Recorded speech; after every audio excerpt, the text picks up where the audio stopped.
Di belakang saya adalah mobil SUV yang bukan hanya elegan tapi juga sporty. And this is Nissan X-Trail 2016.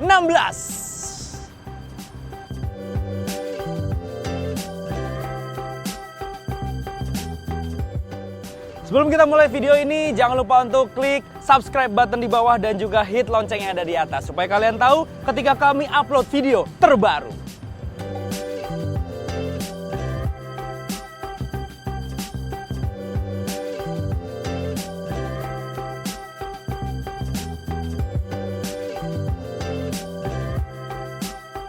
Sahabat garasi, ini adalah generasi ketiga dari Nissan X-Trail yang tentunya mengalami perubahan yang sangat luar biasa sekali. Dari depan, samping maupun belakang, semua berbeda dari versi sebelumnya.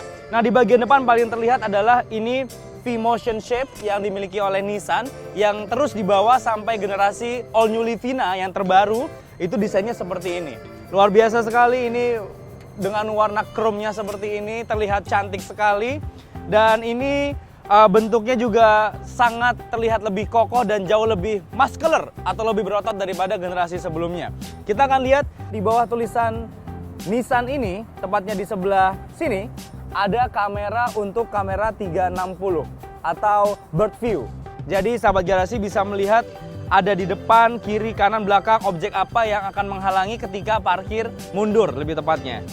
Lalu kita beralih ke bagian samping. Ini adalah headlamp-nya. Di bagian headlamp ini, sahabat garasi akan mendapatkan sebuah DRL light. Ya, DRL-nya menggunakan LED juga dengan bentuknya seperti bumerang begitu, ya kan? Dan bagian dalamnya adalah LED projector lamp, yang tentunya juga sinarnya luar biasa terang sekali. Tapi untuk bagian lampu kiri kanan masih menggunakan bohlam biasa. Kita beralih ke bagian bumpernya. Untuk bagian bumper dari X-Trail 2016 ini, bagian bawahnya ada fog lamp yang masih menggunakan bohlam biasa dan ini dibungkus dengan material plastik. Tetapi tetap ada chrome di sini sekitarnya, jadi lebih cantik juga. Lalu ada juga di bagian ini adalah front guard-nya di bagian bawah. Nah, untuk sahabat garasi yang ingin mempercantik mobilnya, bisa cek juga kami punya layanan jasa dan servis. Masuk saja ke bagian coating dan detailing. Bisa dilihat mobil-mobil yang sahabat garasi punya akan jadi lebih cantik seperti sedia kala. Sekarang kita akan cek bagian samping dan bagian belakangnya. Let's go! Bagian samping dari generasi ketiga X-Trail ini totally new. Ini ada warna chrome untuk list di bagian pintu dari depan sampai belakang. Lalu juga handle-nya ini juga ada chrome-nya juga. Dan ini adalah tombol untuk membuka dan menutup kunci mobilnya. Lalu di bagian bawahnya ada side skirt yang berwarna silver. Di sebelah sini juga ada kameranya. Wow ya, ini ada kamera yang bisa mengambil sisi kiri dan kanan. Jadi kalau sahabat garasi mungkin parkirnya mepet dengan selokan, mungkin atau ada lubang, ini akan mudah terlihat di layar yang ada di bagian dalam. Nah, untuk bagian ban ya, di atasnya ini sudah ada fender yang tentunya ini memperkokoh kesan SUV dari X-Trail ini. Sedangkan untuk kaki-kakinya dia menggunakan ring 18, cukup nyaman digunakan di jalanan perkotaan. Dan model untuk spoke-nya adalah tajam-tajam, runcing-runcing dengan satu ton warna saja. Keren. Sekarang kita akan berpindah ke bagian belakang dari X-Trail ini. Let's go. Ya. Kalau sahabat garasi melihat lampu ini terkesan seperti mobil apa? Toyota Harrier, betul. Ini mirip sekali dengan Harrier tentunya, tapi desainnya tetap cantik secara keseluruhan dari mobil ini ya. Dan tentunya bagian lampu ini juga kalau dari belakang sahabat garasi bisa melihat ini sebagai ciri khas dari Nissan X-Trail juga. Baik, di bagian kaca belakang ada defogger tentunya dan juga ada wiper di sini, lalu ada high mounted lamp di atasnya ini seperti ini yang juga menyatu dengan bagian dari bodi tapi seperti spoiler ya. Jadi tidak terlihat terlalu polos dan ini pemilihan yang cantik sekali. Dan menariknya adalah kita tidak membuka dari sini untuk membuka bagasi belakang, tetapi dari sini. Nah, ini ada tombolnya, kita cukup pencet dan dia sudah elektrik. Luar biasa. Electric door, keren sekali ya. Dan dia bisa otomatis menahan kalau ada obstacle, dia akan kembali lagi. Wah, kok saya norak ya? Turun, baik, keren sekali, bagus. Baik, kita beralih ke bagian bawahnya. Ini adalah bagian pelindungnya dari bumper.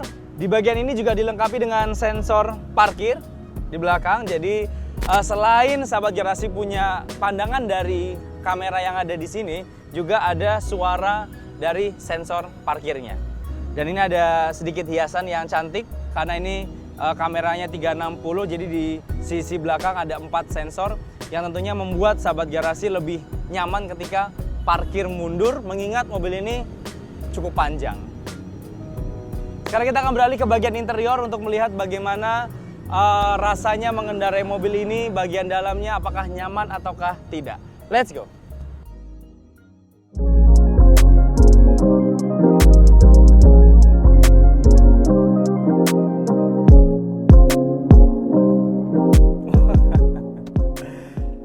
Ini interiornya berbeda total dari generasi sebelumnya.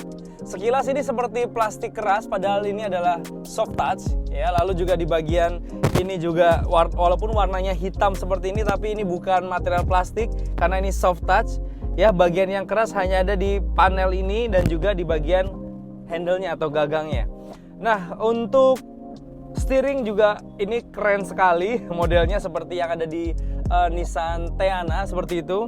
Ada banyak sekali kontrol yang ada di setir ini. Ini adalah untuk multimedia, sedangkan di sebelah kanannya adalah untuk cruise control. Untuk bagian head unit, mungkin sahabat garasi melihat ada yang beda dari head unit ini karena ini layarnya besar sekali. Ini adalah opsional yang diberikan oleh Nissan saat itu. Jadi kemungkinan kalau sahabat garasi menemui mobil yang Nissan X-Trail ini dengan head unit yang berbeda, ya mungkin itu opsionalnya berbeda-beda dari showroom. Kalaupun yang bawaannya adalah tetap ada layarnya tetapi ukurannya lebih kecil, dan untuk melihat 360-nya kurang nyaman. Tapi kalau ini nyaman sekali. Coba saya akan cek untuk bagian mundur. Nah, ini ya kamera 360-nya sudah terlihat, dan untuk bagian sensornya ketika kita belokkan setir seperti ini, maka dia akan ikut belok. Nah, ya, sangat premium sekali. Di mobil ini juga ada hal yang menarik sahabat garasi, yaitu di bagian konsol tengahnya ini ada cup holder yang ada aliran hembusan anginnya. Jadi bisa menjaga minuman kalian tetap dingin di sini.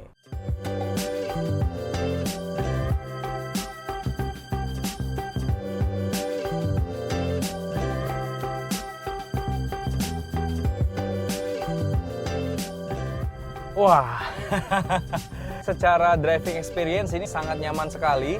Ditambah dengan desain dashboardnya yang flat seperti ini, sehingga sahabat garasi bisa melihat dengan jelas visibilitas ke bagian depannya. Dan juga setting untuk joknya yang sudah elektrik ini adalah posisi saya paling tinggi ya. By the way, tinggi saya adalah 172 cm, tidak terlalu pendek, tidak terlalu tinggi juga, sedang untuk masyarakat Indonesia yang rata-rata 170 cm ya kan. Dan ini tentunya nyaman sekali. Dengar-dengar sih joknya memang disetting untuk bisa berkendara jarak jauh ya. Tentu saja kalau SUV memang fungsinya adalah ketika kita jarak jauh seperti itu. Ini nyaman sekali joknya, menopang badan kita dengan baik. Mesin 2500 cc-nya kalau kita injak dalam-dalam itu suaranya memang agak kurang enak di telinga. Tetapi secara overall kekedapan kabinnya cukup baik untuk meredam dari segi samping ya, lalu juga dari mesin, selama sahabat garasi tidak menginjak terlalu dalam, suaranya aman. Tapi kalau sudah dalam sekali nginjaknya, dia suaranya kayak ngung gitu ya, agak nggak enak suaranya. Tapi memang kan peruntukannya tidak untuk yang seperti itu ya. Tenaganya bisa juga didapatkan di middle, itu enak sekali. Memang secara start, tenaga putaran bawahnya agak kurang, mengingat dia transmisinya adalah CVT. Tetapi untuk perkotaan Jakarta, ini lumayan untuk nyaman digunakan sehari-hari.